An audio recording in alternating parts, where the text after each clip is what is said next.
திருமதி அனுராதா ரமணன் அவர்கள் எழுதிய சிறுகதை கல். 4வது தடவையாக அந்த வெளியூர் பஸ் ஸ்டாண்டை பிரதட்சணம் வருகிறாள் அந்த சின்ன பெண். அவள் பின்னால் வால் மாதிரி ஒட்டிக்கொண்டு இன்னொரு சிறுமி. பெரியவளுக்கு 16-17 வயது இருக்கும். ஒடிசுக்கு 10 வயசுக்கு மேல் இருக்காது. அக்காவின் முதுகோடு ஒட்டி கொண்டு நடக்கிறாள். எங்கே நெரிசலில் அக்காவை கோட்டை விட்டு விடுவோமோ என்கிற பயம் சிறுமி கண்களில் அப்பட்டமாய் வழிகிறது. அதே சமயத்தில் ஐஸ் சர்பத் கடைகளையும் பொரிக்கடலை கடைகளையும் அவளது விழிகள் பிரமிப்புடன் மொய்க்காமல் இல்லை. டீ கௌரி, பயமா இருக்குடி, வீட்டுக்கு போயிடலாமா? சீ, சும்மா வாடி, நீ பேசாம என்னோட வா போதும். உன் மூஞ்சிய பார்த்தாலே இதுங்க சொல்லாம கொள்ளாம ஓடி வருதுங்கன்னு மத்தவங்க தெரிஞ்சுக்குவாங்க. கௌரி தங்கையை ரகசியமாய் அதட்டுகிறாள். தங்கை மிரண்டு போய் சடக்கென தலையை குனிந்து கொள்கிறாள். ஏற்கனவே பீதியால் இருண்டிருந்த முகம் அக்காவின் சிடுசிடுப்பால் கலங்கி போக, பயந்துட்டியாவுமா? என் கையை பிடிச்சிக்க. அவள் தங்கையை இழுத்து அணைத்து கொண்டு டிக்கெட் கொடுக்கும் அரைவாசல் முன்னால் வந்து நின்றாள். மெட்ராஸுக்கு பஸ் எப்பங்க? 10 மணிக்கு 1 இருக்கு, அப்புறம் மத்தியானம் 2 மணிக்கு, அப்புறம் 10 மணி பஸ்ல ஏறினா தான் உண்டு. எல்லாட்டி அப்பா சித்தியும் தேடிட்டு வந்துடுவாங்க. பரபரப்புடன் டிக்கெட் கவுண்டரில் பணத்தை நீட்டுகிறாள் கௌரி. மெட்ராஸுக்கு 2 டிக்கெட் கொடுங்க. வண்டி இங்க வந்து நின்னதுக்கு பிறகுதான் டிக்கெட் கொடுப்போம் தங்கச்சி. ஜன்னலுக்கு மறுபுறம் இருப்பவன் சிரித்தபடி சொல்கிறான். அவனது வார்த்தையில் இருந்த தங்கச்சி பார்வையில் இல்லை. அனாவசியமாய் அதிவேகமாய் இவள் மீது கண்களை ஓட விடுகிறான். கௌரிக்கு இதற்கு மேல அங்க நிற்க முடியவில்லை. தங்கையை அழைத்து கொண்டு ஒதுக்குப்புறமாய் போட்டிருந்த பெஞ்சு பக்கம் நகருகிறாள். என்னமா பாக்குறான், மொழியை தோண்டி மிளகாய அப்பனும். மனசுக்குள் எரிச்சல் ஒரு புறம். சாயந்தரம் பொழுது இருட்டுறதுக்குள்ள மாமா வீட்டுக்கு போயிட்டா அப்பால பயமே இல்லை. இந்த கவலை ஒரு புறம். மாமா வீடு சென்னையில் தங்கசாலையில் இருப்பது மட்டும்தான் கௌரிக்கு தெரியும். தங்கசாலை எங்கே இருக்கிறது என்பதோ, இங்கிருந்து புறப்படும் பஸ் சென்னையில் எங்கு நிற்கும் என்பதோ அவளுக்கு தெரியாது. இங்கு இருந்து யாராவது நல்ல துணை கிடைச்சா அவங்களோட போயிடலாம். கௌரியின் கண்கள் அலைப்பாய்கிறது. 10 மணி பஸ்ஸுக்கு இன்னும் நிறைய நேரம் இருக்கிறது. கௌரி தான் கிடைச்ச சந்தர்ப்பத்தை நழுவ விட மனசு இல்லாம முதல் நாள் சித்தி மளிகை கடைக்கு கொடுப்பதற்காக எடுத்து வைத்திருந்த பணத்தை எடுத்துக்கொண்டு அறக்க பறக்க கிளம்பி விட்டாள் என்றால் எல்லாருமா 10 மணி பஸ்ஸுக்கு 7 மணிக்கே வந்து உட்கார்ந்திருப்பார்கள். அப்பாவும் சித்தியும் இன்னும் தேட தொடங்கி இருக்க மாட்டார்கள். இந்தாடி, மார்க்கெட்டுக்கு போய் 1 கிலோ உருளைக்கிழங்கும் 1/2 கிலோ வெங்காயமும் வாங்கிட்டு வா. அப்படியே 4 முட்டை வாங்கியா. முட்டை தோசை சாப்பிட்டு ரொம்ப நாள் ஆச்சுன்னு ராசா சொல்றான். பொழுது ஒரு பக்கம் விடியும் போதே விரட்டினாள் சித்தி. ராசா அவளின் 6 வயசு புத்திரன். அவனுக்காக முட்டை தோசை வார்த்து போடும் சித்தி கௌரிக்கும் உமாவுக்கும் சோறு போடுவதே அதிகம் என்று நினைக்கிறாள். கௌரியாவது 8வதோடு படிப்பை நிறுத்தினாள். உமாவுக்கு அது கூட இல்லை, 5வதோடு போதும் என்று சொல்லிவிட்டாள் சித்தி. அப்பாவும் அவளுக்கு சரியான ஜால்ரா. கௌரிக்கு தங்கையை படிக்க வைக்க வேண்டும் என்று கொள்ளை ஆசை. சித்தியிடமும் அப்பாவிடமும் அழுது பார்த்தாள், கெஞ்சி பார்த்தாள், ஆகாத்தியம் செய்து பார்த்தாள். செம்மையாய் அடி வாங்கியதுதான் அவள் கண்ட பலன். முதல்ல உங்க மகளை என் தம்பிக்கு கட்டி வைங்க, அப்பத்தான் அவ வழிக்கு வருவா. சித்தி கௌரியை தன் பிறந்த வீட்டு பக்கம் வளைத்து போட்டுக்கொள்ள முஸ்தீப்புகளை தயார் செய்ய அரண்டு விட்டாள் கௌரி. இன்று காலையில் இந்த நரகத்திலிருந்து மீள வழி கிடைத்தது. புழக்கடை பக்கம் கிணற்றில் தண்ணீர் இழுத்து பெரிய தொட்டிகளை நிரப்பிக் கொண்டிருக்கும் தங்கையை பார்த்தாள். கண்கள் கசிந்தது. உமா, மார்க்கெட்டு வரைக்கும் போகணும், கூட வாடி. அவளை எதுக்கு இந்த காலை நேரத்துல இழுத்துட்டு போற? அம்பாரம் வேலை கிடக்கு. சித்தி அதட்டினாள். பொழுது சரியா விடிய கூட இல்ல, கடை திறந்தாதான் வாங்கியாரணும். நேத்திக்கே அடுத்த தெரு பொம்பளை ஒருத்திய எவனோ ஆட்டோவுல இழுத்து போட்டுக்கிட்டு போயிட்டானா. கௌரி முனகினாள். சரி சரி ஒளிங்க, அக்காளும் தங்கையும் பராக்க பார்த்துட்டு நிக்காம சல்தியா வாங்க. சித்தி அனுமதி கொடுத்து விட்டாள். கௌரி முதல் நாள் சித்தி அஞ்சரை பெட்டியில் போட்டிருந்த மளிகை கடை பணம் 50 ரூபாயை எடுத்து மடியில் செருகி கொண்டாள். கிளம்பிவிட்டாள். அவளுக்கு வெளியூர் பஸ் ஸ்டாண்ட் தெரியும். பட்டினத்துக்கு போனால் தன் தாயின் கூட பிறந்த அண்ணன் தங்களுக்கு ஏதாவது வழி காட்டுவார் என்கிற நம்பிக்கை. அம்மா செத்து போனப்பவே பிள்ளைகளை நான் வளர்க்குறேன்னு மாமா சொல்லலையா? இந்த அப்பாதான் கௌரவத்தை பார்த்தாரு. போகிற வழியில் கொஞ்சம் கொஞ்சமாக தங்கைக்கு உபதேசம். ஆப்டுக்கிட்டம்னா சித்தி தோலை உரிச்சிடுவா. உமா மிரண்டு போகிறாள். ஆப்டுக்கிட்டாதானே? அதெல்லாம் 8 மணிக்கு மேலதான் சித்தி தேட ஆரம்பிப்பா. முட்டைக்கடை திறக்க 7:30 மணி ஆகும் இல்ல? நீ காலை எட்டி போடுடி. இங்கு வந்த பின்தான் துணை இல்லாமல் சென்னையில் போய் என்ன செய்வது என்கிற பயம் நெஞ்சில் ஜனித்துள்ளது. அவர்கள் அமர்ந்திருந்த பெஞ்சில் 30 வயசு மதிக்க தகுந்த ஒருத்தி வந்து உட்கார உமா அக்காவுடன் ஈவிக்கொள்கிறாள். நான் போய் டிஃபன் வாங்கிடட்டுமா? பெட்டியை அவள் அருகில் வைத்த புருஷன் கேட்க அவள் சின்னதாய் தலையசைத்து தன் சம்மதத்தை தெரிவிக்கிறாள். கௌரிக்கு சற்று தெம்பு வருகிறது. சாமி, இவங்களும் பட்டணம் போறவங்களா இருந்தா தேவல. அவள் ஓர கண்ணால பக்கத்துல இருந்தவளை பாக்குறா. மாநிறம், சற்று பருமனுடன் நேர்த்தியான உடல்வாகு, அழுத்தமான பட்டுப்புடவை, கழுத்தில் பிடிப்பிடியாய் சங்கிலி, கைகளில் 7-8 ஜோடி வளையல்கள், நெற்றியில் அளவுக்கு அதிகமான பொட்டு, மூக்கில் 8 கால் பேசரி, சிவப்பு சாயம் பூசிய தடித்த உதடுகள். நீங்க பட்டணம்தான் போறீங்களா? கௌரி எச்சிலை கூட்டி விழுங்கியபடி கேட்க அவள் கழுத்தை ஒடித்து இவளை பார்க்கிறாள். பட்டணத்துல எங்க? இதற்கு அவள் பதில் சொல்லவில்லை. கேட்டது காதுல விழலையா, இல்ல வேணும்னே அலட்சியப்படுத்துறாளா? அப்படி கேட்டது தப்போ? தனக்குள் நொந்து கொள்கிறாள் கௌரி. கொஞ்ச நேரம் மௌனம். இந்த பஸ் பட்டணத்துல எந்த இடத்துல நிக்குங்க? அவள் மீண்டும் தயங்கி தயங்கி ஆரம்பிக்கிறாள். பிராட்வேல. அம்மாடி, வாய் திறந்து பேசுகிறாளே. அங்க இருந்து தங்கசாலைக்கு எப்படி போகணும்? கௌரியை ஏற இறங்க பார்க்கிறாள் அவள். சட்டென முகத்தை திருப்பிக் கொள்கிறாள். எனக்கு தெரியாது. இதற்குள் பொட்டலமும் கையுமாக அவளது கணவர் வருகிறார். சிரித்த முகம், நெற்றியில் சந்தன போட்டு, அதற்கு நடுவில் சின்னதாய் குங்கும போட்டு, படிய வாரிய தலை, சரிகை வேட்டி, தோளில் மடித்து போட்ட துண்டு. இட்லி கிடைக்கல, தோசை தான் இருந்துச்சு. அவர் பொட்டலத்தை நீட்டுகிறார். அந்த முகத்துக்கு சிரிப்பே ஒரு களையாய். சாப்பிட இருக்கட்டும். அவள் நறுக்கென தெரித்தாற் போல சொல்கிறாள். ஒருவேளை தாங்கள் இருப்பதால் சாப்பிட பிடிக்காமல் இடைஞ்சலாய் நினைக்கிறாளோ என்றும் தோன்றுகிறது கௌரிக்கு. எழுந்து வேற எங்கேயாவது போகலாம் கௌரி. உமா அக்காவின் காதருகில் உதட்டை வைத்து கிசுகிசுக்கிறாள். கௌரிக்கும் சங்கடமாகத்தான் இருக்கிறது. ஆனால் இப்போது அதையெல்லாம் பார்த்தால் முடியாதே.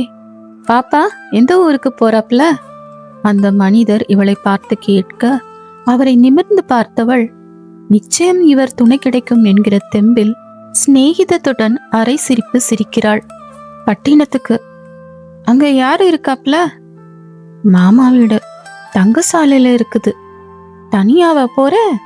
இது யாரு, உன் தங்கச்சியா? படிக்குதா? உன் பேர் என்னம்மா? உமா. உமா குனிந்த தலை நிமிராமல் பதில் சொல்கிறாள். நெஞ்சுக்குள் பயம். சித்தியோ அப்பாவோ தங்களை பிடித்து விட்டால் என்ன செய்வது என்கிற பயம். முந்தா நாள் சித்தி போட்ட சூடே இன்னமும் ஆறாமல் தொடை இரண்டையும் சேர்த்து வைக்க முடியாமல் எரிச்சல். இத்தனைக்கும் பைசா பெறாத சாதாரண விஷயம். ராசா பயலின் சட்டையை ஒழுங்காய் துவைக்கவில்லை என்று இப்படி ஓடி வந்தது தெரிந்தால் என்ன பாடுபடுத்துவாளோ. மெட்ராஸுக்கு போகவே சாயந்தரம் 5 மணி போல ஆயிடும். அதுக்கப்புறம் எப்படி நீங்க வீடு போய் சேருவீங்க? ஒரு பிடிப்பு கிடைத்தாற் போல இருக்கிறது கௌரிக்கு. அதான் கவலையா இருக்கு. இத பாருங்க, தங்கசாலையில இந்த அட்ரஸுக்கு போகணும். பஸ்ல போக முடியுங்களா? சேச்சே, அத்தனை நேரத்துக்கு மேல பஸ்ல போய் எங்க இறங்குவீங்க? யாராவது பெரியவங்க துணையோட வர்றது தானே. மாமா வீட்டுக்கு லெட்டர் போட்டு பஸ் ஸ்டாண்டுக்கு யாரையாவது வர சொல்லி எழுதியிருக்கலாம்ல. கௌரி தலை குனிந்து நிற்கிறாள். அழுகை இமை விளிம்பில் தடுமாறுகிறது. சாமானெல்லாம் எங்க? அவர் மீண்டும் கேட்க எதுவும் இல்லை. அப்பாவுக்கு உடம்பு சுகமில்லை. மாமாவுக்கு லெட்டர் போட்டோம், பதிலே இல்லை. ஒருவேளை தபால் போய் சேரலையோ என்னமோ. சித்தி போய் பார்த்து கூட்டிட்டு வாடின்னாங்க. சித்தியா? அம்மா இல்லையாமா? அவ்வளவுதான். பொங்கிய துக்கம் கரை புரள கண்ணீர் அருவியாய் கன்னத்தில் இறங்க மெல்லிதாய் விசும்ப துவங்குகிறாள் கௌரி. இல்ல. அடடே, தெரியாம கேட்டுட்டேம்மா. சரி, டிக்கெட்டு கொடுக்கட்டும், வாங்கிட்டு தைரியமா பஸ்ல ஏறுங்க. நான் உங்க மாமா வீட்டுல உங்களை கொண்டு போய் விடுறேன். கவலைப்படாத பாப்பா. உன் பேர் என்ன? கௌரி. பக்கத்துல இதுவரையில் சும்மா உட்கார்ந்திருந்த பெண்மணிக்கு எரிச்சல் தாழவில்லை. கணவனை எரித்து விடுகிறார் போல பார்க்கிறாள். உங்களுக்கு என்னத்துக்கு வம்பு? இந்தாமா, துணைக்கு வேற யாரையாவது பாரு. என்ன லக்ஷ்மி, பாவம் சிறுசுங்க. நாம என்ன சுமந்துகிட்டா போறோம்? வண்டியில சுமக்குது. மெட்ராஸ்ல இதுங்க திக்கு திசை தெரியாம. எனக்கு நீங்க செய்யறது பிடிக்கல. அவள் சடக்கென எழுந்திருக்கிறாள். எங்க கிளம்பிட்ட? பாத்ரூம் வரைக்கும் போயிட்டு வர. அவள் தலை மறைந்ததும் அவர் கௌரியை பார்த்து வாஞ்சையுடன் சிரிக்கிறார். பயந்துட்டியா? இவ கொஞ்சம் படபடன்னு பேசுவா, ஆனா ரொம்ப நல்ல மனசு. நீ கவலைப்படாத, நானாச்சு உன்னை உங்க மாமா வீட்டுல கொண்டு போய் சேர்க்க. லக்ஷ்மியின் தலை தெரிந்ததும் பேச்சை அத்துடன் நிறுத்தி கொள்கிறார் அவர். எப்பேற்பட்ட மனுஷருக்கு எப்பேற்பட்ட பெண் ஜாதி! கௌரியின் மனசில் பதட்டத்தையும் மீறி கொண்டு கீற்றாய ஆச்சரியம். அதோ வருதே, அதுதான் மெட்ராஸ் போற பஸ்.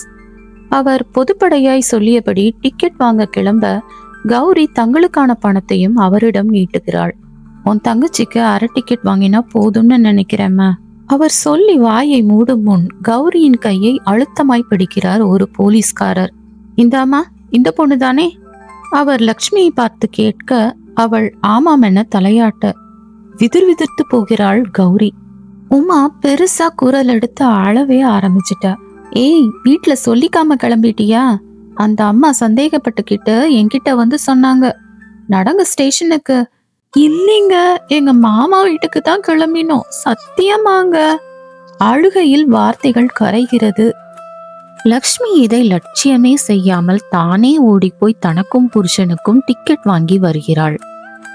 ஏறுங்க வண்டியில. சரிதான், இருடி, இவ பெரிய புத்திசாலி. போலீஸுக்கு போய் சொல்லிட்டு வந்துட்டா. கான்ஸ்டபிள், அந்த பொண்ணுங்க அவங்க மாமா வீட்டுக்கு தான் போகுது. வீட்டுல சொல்லிக்காம கிளம்பி இருக்கும்னு உங்க பெஞ்சாதி தானே வந்து சந்தேகத்தை கிளப்பி விட்டாங்க. அவ சொல்லுவா, அவ பேச்ச நானே எடுத்துக்கிறதுல. நீங்க வேற. இந்த குழந்தைங்கள மாமா வீட்டுல கொண்டு சேர்க்கிறேன்னு நான் பொறுப்பேத்துக்கிட்டது இவளுக்கு பிடிக்கல. அதான் இவ எப்பவுமே இப்படித்தான். பிரத்யாருக்கு உதவ மனசு வராது. ஆமா, அப்படித்தான் இருக்கட்டும். ஏட்டையா, நீங்க பார்த்த இவங்கள ஒப்படைக்க வேண்டிய இடத்துல ஒப்படைங்க. அவள் பஸ் படியில் ஒரு காலும் தரையில் ஒரு காலுமாய் நின்றபடி சொல்ல, பஸ் கிளம்ப ஆயத்தமாய் ஹாரன் அடிக்க, அவள் கணவர் என்ன செய்வது என்று புரியாமல் திகைத்து பின் ஓடி வந்து வண்டியில் ஏறிக்கொள்ள, அந்த சமயம் பார்த்து கௌரியின் சித்தியும் கௌரியின் அப்பாவும் தலை தெறிக்க ஓடி வருகிறார்கள். பஸ் கிளம்பிடுச்சு, நிறுத்து. இதுல போகத்தான் டிக்கெட் வாங்குறாங்கன்னு ஸ்டேஷன்ல தகவல் வந்தது. அப்பா இறைய சித்தி பஸ்ஸின் குறுக்கே விழாத குறையாக பஸ்ஸை மறிக்கிறாள். வெளியில் நின்றபடி மலங்க மலங்க விழிக்கும் பெண்களை பார்த்தவுடன் ஒரு கணம் ஸ்தம்பித்து போகிறாள். ஓடி வந்து கௌரியை ஒரு கையால் பற்றி இழுத்து ஆத்திரம் தாழாமல் பளீரென அறைகிறாள். கௌரியின் தகப்பன் பெண்களின் தலைமயிரை பிடித்து உலுக்கி தரையில் தள்ளி காலால் எட்டி உதைக்கிறான். இடைமறித்த போலீஸை ஒதுக்கிவிட்டு மறுபடியும் குழந்தைகள் மீது அவன் பாய சின்னவளின் பல் உடைந்து ரத்தம் கொட்டுகிறது. கௌரியின் முகம் முழுக்க அடியால் கன்றி போகிறது.